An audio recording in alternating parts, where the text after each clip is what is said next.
Yun, inspiring talaga. 5, 4, 3, 2, 1. Graduation gift po ni Daddy kay anak niya. Sarap. Napakasulit. So yan guys, first start. Wow. Solid oh.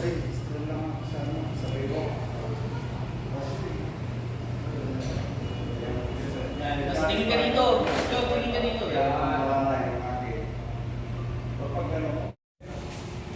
Baka mo lang nalihan ito mo. Okay, and tumatingin. And 5, 4, 3. Hindi na naman yung nasa na yung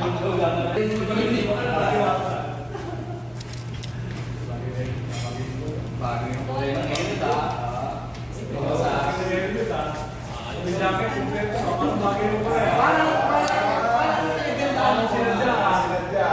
Anong pinagandaan niya?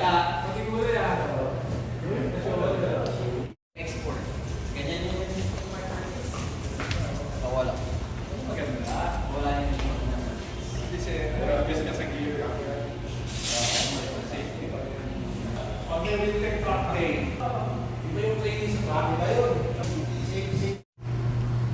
So yun guys, meron tayong ina-activate dito na 2024 Ninja ZX6R.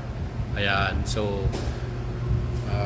special ano to, special gift ng daddy kay anak. Hindi kasi graduation ano, so ito yung kanyang napili na regalo. Siyempre may dahilan bakit ito. But anyway, kita naman po ninyo napaka-forma nitong ating ZX6R 2024. Talagang isa sa pinaka most inquired model or unit sa atin from pagdating sa Kawasaki big bikes no.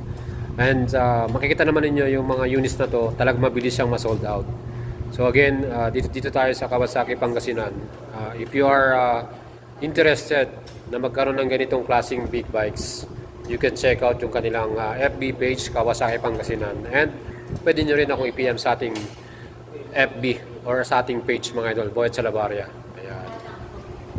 So ina-activate na ni Idol Charlie yung ating brand new model na yan. So from Wheeltech siya, and kita naman po ninyo, mamaya papakita natin sa inyo yung pinaka TFT display nito and yung mga ilaw niya.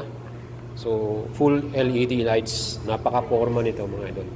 And pagdating sa performance talagang subok na, kaya ito marami nagkakagusto. Reliability, napaka-solid nito.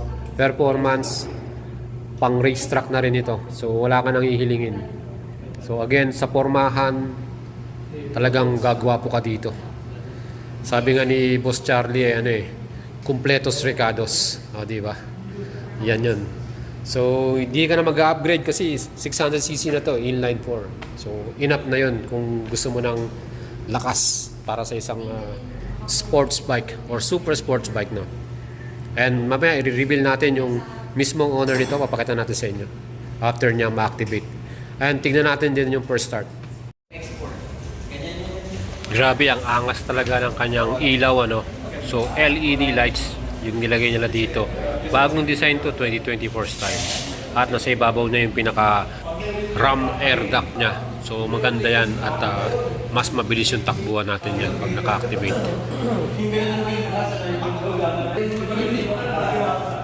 Eto, switch on natin ang kanyang pinakasusiyan. Tingnan natin yung ating full color TFT display para dito.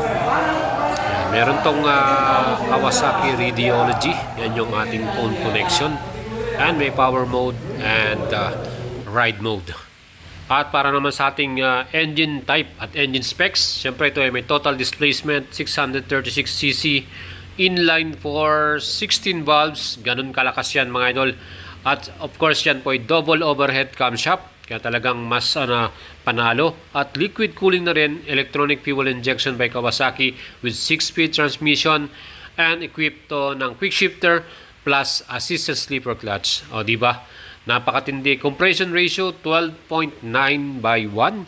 And para naman po sa ating performance dito, max power 127.2 HP at 13,000 RPM and max torque 69 Nm at 10,800 RPM mga idol. Ganun katindi to. at kaya nitong mag-accumulate or mag-top speed average 164 miles per hour or 263 km per hour. Ganun kabilis to mga idol. Pang racetrack, di ba? Pagdating sa kanyang suspension, Showa, separate function fork, adjustable pa yan, no? Ayan, no? Hard and soft, pwede nyo pa siyang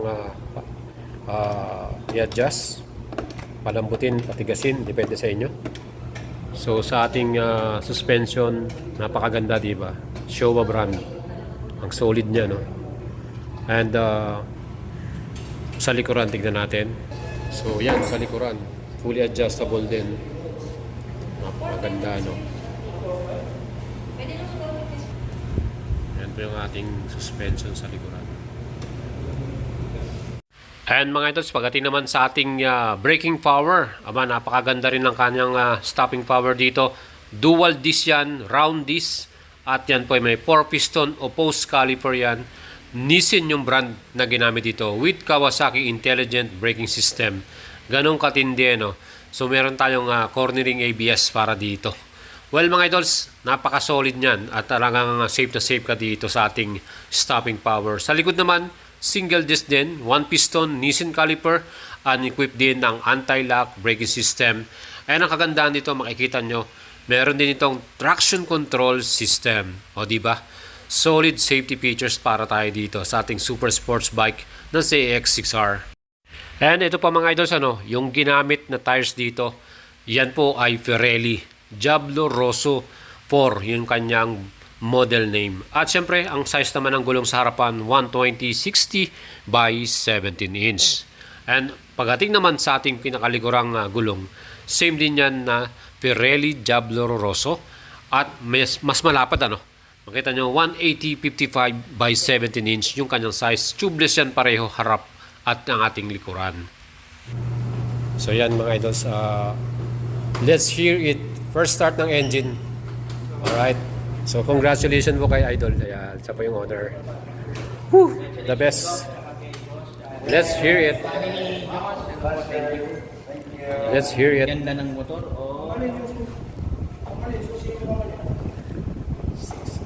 CX-6R inline 4. Ang ganda. And mga idols, ang fuel capacity nito, tank volume 17 liters at ang kanya namang average fuel consumption 16 km per liter. Again, dahil inline 4 to, asahan na natin yan. At ang kanyang upuan, dual seat yan, split type. Pwede rin tayo magsama ng ating passenger or back ride. At isa pang feature nito mga idols, yung ating sisiyan, yan po ay equipped ng Kawasaki Immobilizer. Yan po ay merong anti-theft. Siyempre security, talagang secured na secured tong ating big bike. May power modes din itong ating CX-6R, low or full power, depende po sa inyong preference. And Kawasaki Radiology, yung ating phone connection. Full color TFT dashboard na yan. Napaka-format, napaka-angas din ng ating design para sa ating headlight. LED yung ating mismong headlight plus yung ating mga signal light. Yan din po yung LED, meron din itong hazard light.